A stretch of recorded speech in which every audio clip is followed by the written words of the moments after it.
Hello there, and thank you again for joining us for another episode of the AI Insiders. As I get to understand the humans behind AI at ISI. I'm Adam Russell. I'm the director of the AI division at USC's Information Sciences Institute, and I'm apocalyptic. What does that mean? Well, it means I'm both excited and I'm nervous about how quickly this field of AI has begun to pick up speed. And I think there are reasons to be hugely optimistic, but there are also reasons to be really worried about what this new kind of technology we've conjured up could mean for just about everything around us. I mean, every week, almost every day now, we read more headlines, preprints, hearings, conferences about AI, and what it means for all of us. And it's all important, but to me, keyword in that phrase is us. Because I believe that for all the technology involved, AI's future, that is to say, which side of the apocalyptic spectrum we lean towards, will depend on us. We humans, how we develop, deploy, adopt, regulate, teach, and partner with AI. So better understanding humans might help us better understand and design AI to our collective benefit. Therefore, I am taking this relatively unique opportunity as a new director to get to know my colleagues at the AI division and understand them a little bit better, to gain some insight into not just what they're doing in the space of AI, but why. Why are they spending their time in this space? How did they get here? And I think actually one of the hypotheses here is that if you want to understand AI, starting with the technology is a little backwards. Let's start with humans. One human I have today with me is Ashwin Rao. We'll dive into a little bit more about what he does here in a moment. But right now, he has the dubious honor of having his new director ask him this question. I've been taking people back to their 6-year-old self. That may not be entirely fair. How about to, let's say, your 10-year-old self? And if you don't mind, I'm just going to sit back and watch as you explain to your 10-year-old self sort of how you got here and what you're doing. And then I suspect your 10-year-old self is going to have further questions. Yeah, that is my 10-year-old self. I think I was in 5th grade. And the world was much simpler then. Where were you in the world? Where's your 10-year-old self in the world? I was this happy toddler. In India, you get to wear shorts to school, and we had recently been promoted to or allowed to wear pants. It was a shift from using pencils, HB pencils, to pens, because they had this feeling that you can't use pens because it ruins your handwriting or something. For me, that was like the most happiest moment. It was like, oh, I get to use a pen. I get to wear pants to school. I'm finally getting to be an adult. And little did I know that being an adult has its own challenges. For me back then, my goals were, I got to play cricket. I want to be a cricketer. Just small, simple goals that a 10-year-old kid would have. So back then, this will be a bit of a stretch of a question, but do you think you learned things in cricket that have become useful in your career in AI? Kind of. I wasn't really great. There were better players than me, but what I learned from it is resilience, the hunger to show up every morning, to practice at 5 and pursue this. I think is something that I carry forward to this day. That's interesting. And what sort of impact would you like to have if you're successful here? Describe to me, and you can be wild in your imagination. Describe to me the world in 10 to 15 years. If you have the kind of impact that you're hoping to have. Right. The way I see it is that if I do have a certain impact in this field, it would be a reduction in misinformative content. There being tools which are self-automated that sort of alert the consumer to the sort of information that they're consuming, and sort of automate this process of fact-checking. How it's going to be done is a bigger mystery at this point, but it's a mystery that I want to try and solve. Okay, but let me push you a little bit further. Let's say you solve the technical problem. What does the world look like where we have systems that are less inclined to promote misinformation, where these machines are our partners rather than sometimes our adversaries? How does that translate to you and how we get along with each other and our machines in the future?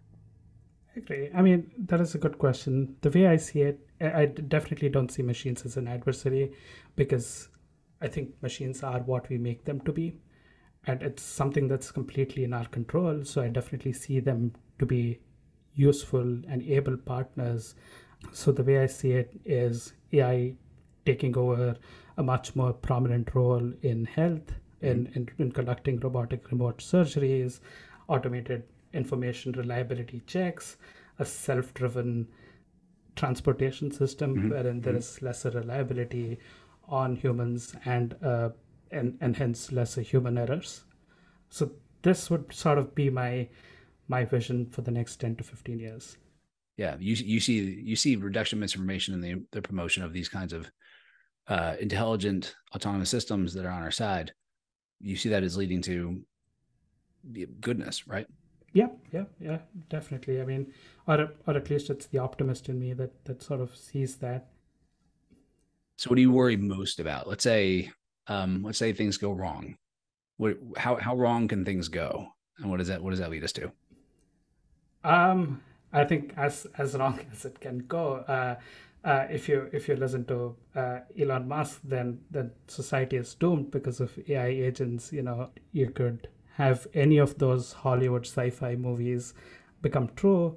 I don't know if you've seen this particularly interesting TV show. It's not really popular. It's called Person of Interest. It's Hmm. an AI that has access to multiple data points Hmm. through ATM cameras, through traffic lights, and it feeds information to a vigilante and they deliver justice. So that sort of paints the most pessimistic picture of AI if you know The if sort of it really consolidation of yeah. power, right? Yeah. So given I won't say possibility, but plausibility. Given that, two questions that follow on. The first is, what do your sort of family and friends think about your work in this space? Do they believe it's unmitigated good, or are they periodically calling you and saying, "Hey, maybe don't want to kill, maybe create killer robots." More than killer robots, I think the one thing that my mom told me before I left India was like, do not talk politics in the US. Do not do Hey, that. good luck with that. Yeah, that's right. And 2 years down the lane, I'm calling her, I think 1.5 years, I think, after I started, I said, hey, this is my first paper and I'm studying political polarization. No, mom, it's okay because it's science. Yeah. Yeah. And I think they don't have a scientific background. My dad's a Mm, lawyer, my mom's a housewife, so they fear honestly about the rise of AI machines. interesting. Yeah. They think that oh things are not conventional anymore. Mm, Um, and the rise of ChatGPT, my dad worries that it would take away jobs from conventional researchers, legal researchers who spend hours of their time sifting through legal precedents. So yeah, he feels that jobs would be taken away, and um, yeah, that that's not that yeah not nothing to worry about. I think people think that's in fact there's some argument that we should be thinking a little harder about that. Um, you did mention the concern about consolidation of power. One solution for that is to have more voices at the table, right? Get more people to the table. So if someone were thinking about getting into this space, and I realize AI is an enormous space, but what advice would you offer to some up and coming researchers, either on skills they should adopt, maybe things they should read or pay attention to, Mhm. etc.? That is an excellent question again. I feel AI right now is still firmly in the hands of computer scientists, and me myself being a computer scientist, I feel I lack sort of the domain expertise that is needed to analyze humans because I'm in the field of analyzing human behavior and how things happen. I feel there has to be a greater intersectionality. There needs to be greater focus on social science, perhaps, or political science, or even AI ethics. I'm listening. As a social scientist, I'm listening. Yes. Yeah. Who from history would you, if you could have them for dinner and spend some time asking them questions about, I don't know, what they would do, or you could take from them their store of knowledge. Who from history would you invite to dinner? Who do you think would be most useful for your thinking in this space right now? One, given the current geopolitical state that we are in, I would sort of want to pick Mahatma Gandhi. I don't know if I can have him. Yeah, don't. Yeah, I wouldn't want the pressure of having to cook for Mahatma Gandhi, but I think yeah, it's a easy choice. Explain that. Um, I mean, yeah, I'm a vegetarian, so I think I could try whipping up something for him. Um, but the reason that I picked is purely because of the immense geopolitical storm that we're in the midst of, right? And I don't think when he was trying to gain freedom from the British, there was AI, there wasn't misinformation. So sort of picking his brain on how he would address this challenge, or whether you know. It's one of my favorite quotes, of course, is I think genuinely from Gandhi, which is Mhm, leading by influence isn't the best way to leading by example isn't the best way to influence people. It's the only way. mhm, And so I am intrigued as to how he would lead by example here in mhm. this world. Yeah, Can I get an invite to that dinner if it happens? yeah, for sure. Yeah, yeah, you'd definitely be there. And the other reason is that if Gandhi were to exist today, would people believe him? You know, Oh no, that's a great point. like there'll be someone on the fringe who's going to say, some right wing nationalist would say, oh, whatever he did with India might not be the right thing. It led to divisions and whatnot. Man, that's a great point. You need people who are sometimes even if it's just myth are as big as the ideas, right, that they're promoting, so that the ideas can live beyond them. It's a great question as to whether we can do that anymore. Um, so in this area, there's a lot of creativity. I think there's a lot of really interesting different places where people are going. There's also unfortunately a misunderstanding sometimes that AI is kind of a solo genius sport. I'm not sure that's true. I think increasingly I'm understanding that really creative teams will will outperform the lone genius. But every team sort of needs people who bring what I call secret powers, right, or superpowers to the table. What would you say is your superpower? I don't know if you've heard this term called an all-rounder in cricket. It's this person on the team who bats, who bowls, who fields, sort of like a jack of all trades. And I think I'm happy being that all-rounder on this team. All right. See, that's a good thing to take away from cricket. Every team needs the all rounder. I think that's right. Couple of quick fire questions for you. They're not fair questions, but I'm always interested to learn a little bit more about you as how you think about this stuff. This I think I know the answer you'll give here, but given your background in cricket, would you rather have AI replace all referees or umpires in sports or all judges in the legal system? I think all referees Yeah. for sure. Okay. The Uh, consequences. yeah, judges. I think purely because it's more case by case basis. Mm-hmm. Yeah. Fair. Um, if you had to fast forward again, and this is impossible in today's world, but where do you think you're going to be in 10 years? Do you think you'll still be working on this problem, or do you think you'll have solved it and moved on to something else?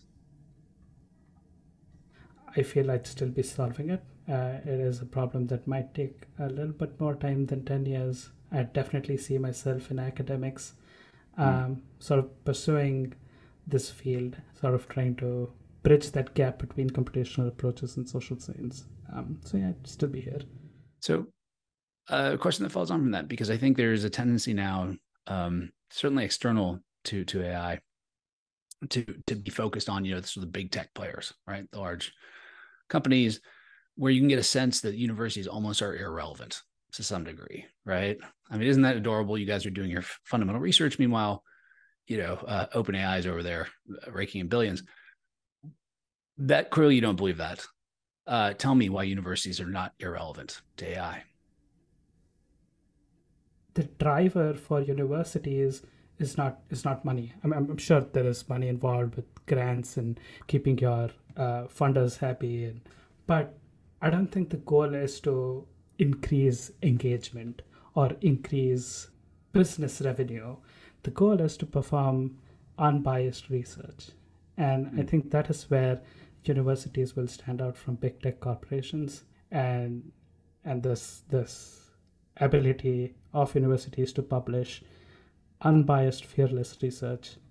I don't want to take names, but there's a very popular search engine company that got into a lot of heated water a few years back when it's tried to stifle a paper from an AI ethicist. I'm going to leave it at that. I remember. I know what you're talking about. Yeah. Yeah. So. And so universities have to be, I think what you said, unbiased and fearless, right? Yeah, I think that's really important to some degree, right? The fearless nature of that. We'll go where the science leads us, but also we're being motivated by something other than just profit. Those motives are being blended increasingly in the world, so it's not a straightforward picture. But yeah, my goal is to make sure that you continue to be able to do that kind of fearless research that contributes, to things turning out well for us. I really like that idea, and that's a great way, I think, to wrap this up. Ashwin, thank you so much again for taking the time to meet with me, letting me ask you some questions that I presume you've never been asked before for the first time when you met a director. No, never. This was really thought-provoking, and I think this is a brilliant idea to have a podcast. And I have never been on one, but it was extremely exciting. Well, you're a natural, my man. I'm impressed. You brought the human. That's our statement here. So, and it's what humans do, right? You don't necessarily see what's coming. You get funny questions and sometimes very, very insightful answers. So, look, I love chatting with you. I look very forward to working further with you as a colleague. Again, to help us end up on the right side of apocalyptic optimism. Yes. All right. Yes. And if I do ever have dinner with the Mahatma, then you'll be my first invite. All right. You heard it here, folks. There's no take backs. All right. Well, looking forward to my dinner with Gandhi and Ashwin. Boy, that'll be one for the records. Thank you, everyone, again for joining us for another opportunity here on AI Insiders to meet, like Ashwin, amazing humans behind the AI at ISI. I hope this has sparked a little more curiosity for everyone in understanding the people who are in the space. People who, actually, if you don't mind my characterizing you, who have their own goals, hopes, aspirations, concerns, and dreams, which I really enjoyed hearing more about as to how this, we can make this kind of world appear. We can usher in this world with and through AI. Join us, please, for another episode of AI Insiders in the future as I take this unique opportunity as a new director to continue to talk with and hopefully better understand the humans I'm fortunate enough to work alongside and who I believe are important guides for anyone wondering how we're positioning ourselves to pursue our goal of realizing AI's collective benefit for us all. Please reach out, connect with us at the AI Insider. Consider joining us in our pursuit of that creation of AI that can be democracy's greatest asset. Until then, fight on.